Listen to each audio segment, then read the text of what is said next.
The Grey Wardens are an ancient order shrouded in glory and myth, heroes willing to make the ultimate sacrifice to defeat an archdemon and end the Blight. To the people of Thedas, they are warriors of legendary prowess, larger-than-life figures etched in the fabric of history, but beneath the grandeur of their reputation lies a far grimmer reality. Most who join the Great Wardens aren't heroes of their own volition. They're conscripts, often individuals with nowhere else to turn, or those the world has already discarded. In truth, the Wardens take who they can get, because the battle against the Blight is so unforgiving that few would willingly step forward. For every ballot sung in their honor, there's a silent acknowledgement of the darker truth. Many Wardens are chosen because, in the grand scheme of things, no one would miss them. In the end, being a Great Warden is about sacrifice, and more often than not, about lacking choice. It's a duty that demands everything, forcing its members to fight for a world that has often already forsaken them. Few characters embody this lack of choice more profoundly than Alistair. When we first meet him in Dragon Age Origins, Alistair is a bright-eyed, bushy-tailed recruit who has been a warden for barely a year. He exudes charm and idealism, but beneath that cheerful demeanor lies a life shaped by circumstances beyond his control. Alistair wasn't always destined to be a Great Warden. Born as the illegitimate son of King Merrick, his very existence was a secret closely guarded by his uncle, Earl Aemon. So tightly, in fact, that even Aemon's wife, Isolde, was left in the dark about the boy's parentage. Jealous and misguided, Isolde believed Alistair to be Aemon's illegitimate child, and her resentment prompted her to demand that he be sent away. Caught between the truth and his wife's suspicions, Aemon complied, sending Alistair to the Chantry to begin training as a Templar. It was a life Alistair never chose, one that set the tone for everything to come. From the moment of his birth, every decision about his future was made for him, each one stripping away any sense of agency he might have had. Alistair never finished his training as a Templar. His time at the Chantry came to an abrupt end when Duncan, a senior Grey Warden and an old friend of King Merrick, arrived and conscripted him into the Order. The revered mother wasn't particularly thrilled about losing him, but Alistair himself didn't seem to mind. Even Alistair knew he was ill-suited to the Templar life. Too kind-hearted, too empathetic, he lacked the cold detachment required to hand down mages and doom them to imprisonment, or worse. In truth, his gentleness stood at odds with the rigid expectations of a Templar. Joining the Great Wardens wasn't something Alistair actively fought against, just as he hadn't resisted being sent to the Chantry. It was yet another turn in his life where the choice was made for him, and he accepted it with little protest. Alistair entered the Wardens as he had the Templars, without much of a fuss and without fully understanding what it would mean. For the first time in his life, Alistair was just happy to belong. Duncan became the father figure he'd never had, someone he admired and trusted completely. Under Duncan's mentorship, Alistair found a sense of purpose, even if he didn't fully grasp the weight of his new role. In a world that hadn't seen a Blight for centuries, most Grey Wardens believed their lives would be spent training or hunting down the occasional Darkspawn straggler. No one foresaw the fifth Blight looming on the horizon. When the Blight finally struck, it tore Alistair's newfound sense of belonging apart. Duncan, his mentor and anchor, was skilled defending King Cailan, Alistair's half-brother, who also perished in the battle. The Great Wardens, Alistair's newfound family, were massacred at Ostagar, leaving only him and the newest recruit alive to bear witness to the devastation. As if the loss of his mentor, his kin, and his comrades weren't enough, Loghain's betrayal turned tragedy into despair. Loghain abandoned the battlefield, leaving Ferelden's army to its fate. Worse still, he accused the surviving Great Wardens of treason, branding them fugitives in the very land they sought to protect. Once again, Alistair found himself with no choice but to fulfill his duty as a Grey Warden, a title that suddenly felt impossibly heavy to bear. Alistair's story is fundamentally about the absence of choice and agency. Throughout Dragon Age Origins, he gradually grows into his role, but it's his lack of agency that makes him so endearing and relatable to the players. Alistair never wanted to harm anyone, nor did he aspire to be a hero. All he ever longed for was a simple, ordinary life, a dream that, like so much else, was taken from him before he even had a chance to claim it. Alistair embodies what it truly means to be a Grey Warden, to fight for a world that has long forgotten you, with no choice but to shoulder a burden you never asked for. Davrin, on the other hand, stands in stark contrast to Alistair's lack of choice. Where Alistair was thrust into his role, Davrin made a deliberate decision to become a Grey Warden. Raised in a Dalish clan, Davrin longed for excitement and adventure, seeking to carve his own path rather than simply reflect on the past. With the goal of making history, he joined the Wardens willingly, earning a reputation as a skilled monster hunter. Now, his life revolves around caring for a son, a young griffin, a sacred duty that defines much of who he is. Davrin's story begins with a choice, the decision to leave his Dalish clan in search of something more. The struggles and consequences that follow are entirely of his own making.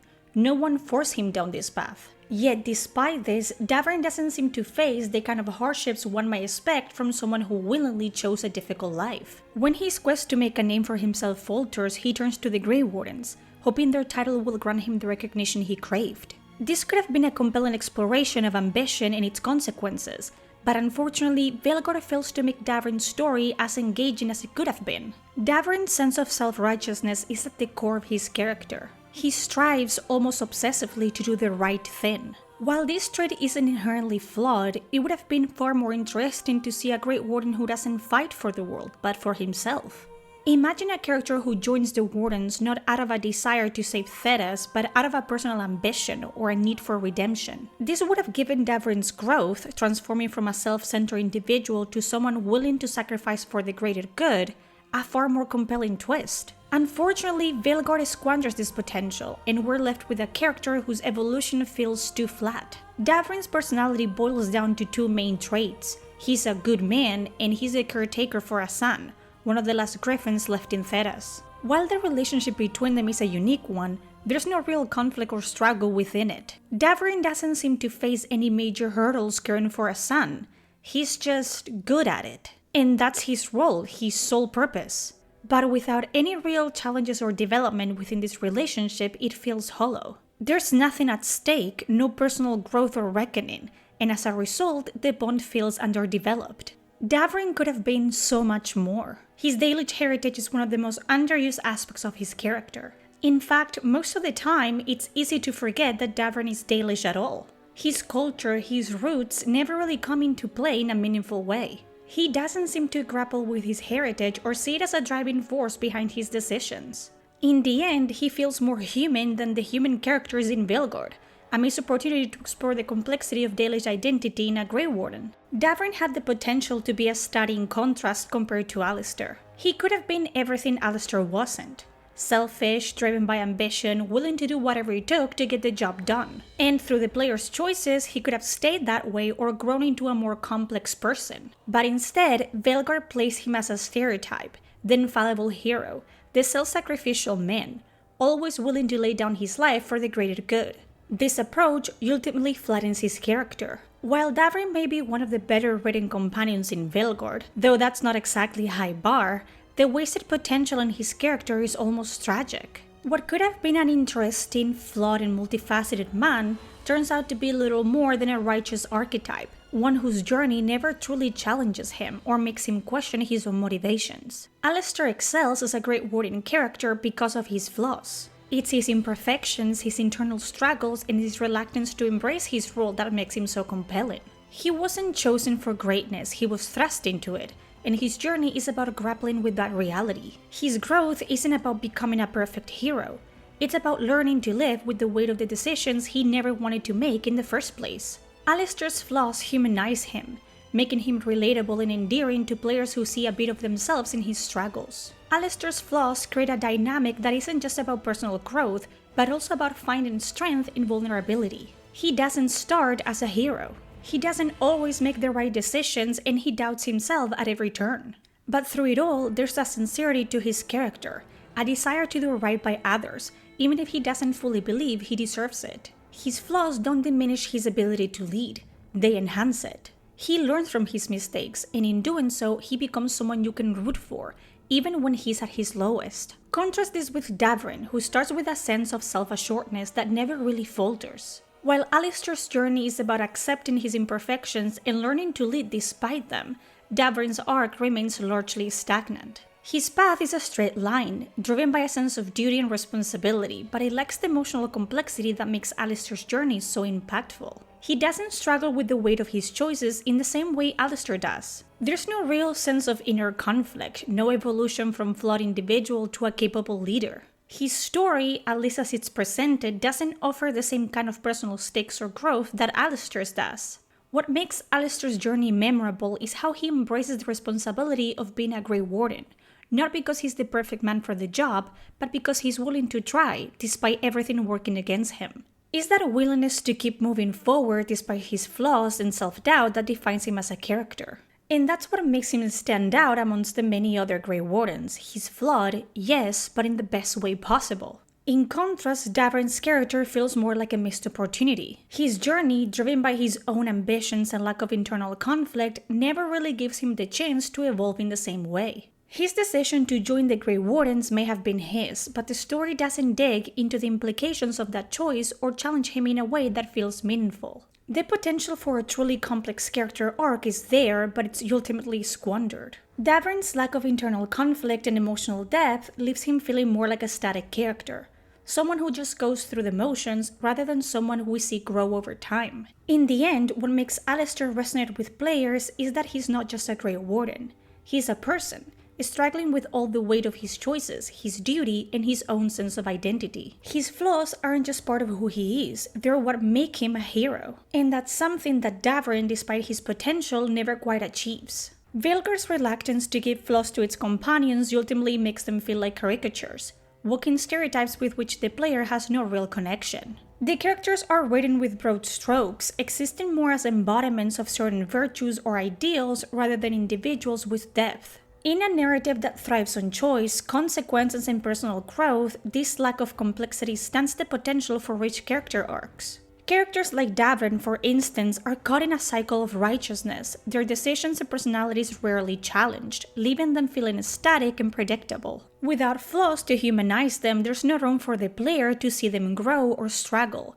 and thus no emotional investment can be formed. It's a missed opportunity to create companions that the player can truly relate to, with whom they can forge meaningful connections. Instead, the characters feel more like players in a morality play, hitting their marks without ever breaking free of their limited roles. Choice, struggle, consequences, and personality flaws are what differentiate characters from mere words on a piece of paper. They are the essence of what makes a character feel human. These elements give characters depth, complexity, and the capacity for growth or regression. It's the internal battles, the decisions that don't always lead to the right outcomes, and the consequences of those decisions that make a character real. It's what makes the player either love them, hate them, or sometimes even feel conflicted about them. But above all, characters should never leave the audience feeling indifferent. If a character fails to evoke any emotion, whether positive or negative, they have failed to engage. It's the tension, the flaws, and the struggles that make them memorable. Without those, the character risks being a hollow figure, easily forgotten once the game ends. In the end, it's not about making perfect characters, it's about making characters that feel alive, who challenge the player, and who make them care, whether through admiration, frustration, or empathy. It's why, a decade later, Alistair still resonates with players. At his core, he felt real. His flaws, his struggles, and his growth over the course of Dragon Age Origins made him more than just a character. You felt his journey, his pain, and his triumphs. He wasn't perfect, and that's what made him compelling. He was a man forced into circumstances he never asked for, trying to navigate a world that had no patience for him. That authenticity, that relatability, is what has kept him in the hearts of fans long after the credits rolled. Characters like Alistair endure because they're human, in all their imperfections. Davrin, while brimming with untapped potential, ultimately fades into the background, much like the rest of the Vhaelgar cast. He makes no lasting impression, causes no real conflict, and struggles with nothing significant. His journey is one of missed opportunities, moments that could have defined him but were left unexplored.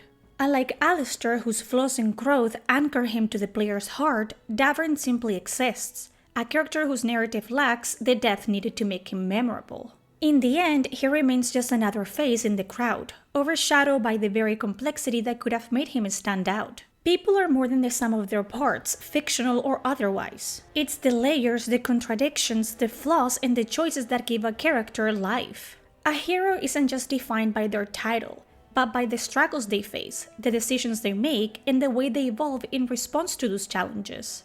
A character like Alistair endures because he embodies that complexity. He's not just a Grey Warden, but a man who was shaped by circumstance, who wrestles with his own humanity. Characters like Davrin, in their lack of those struggles, fail to resonate because they're left as incomplete sketches, potential untapped. Without conflict, without growth, they remain static, just pieces of a story rather than the heart of it. Thanks for watching, and I'll see you next time, when we'll dive into more of the Dragon Age lore that's both fascinating and frustrating. Until then, stay critical, stay curious, and as always, stay gaming.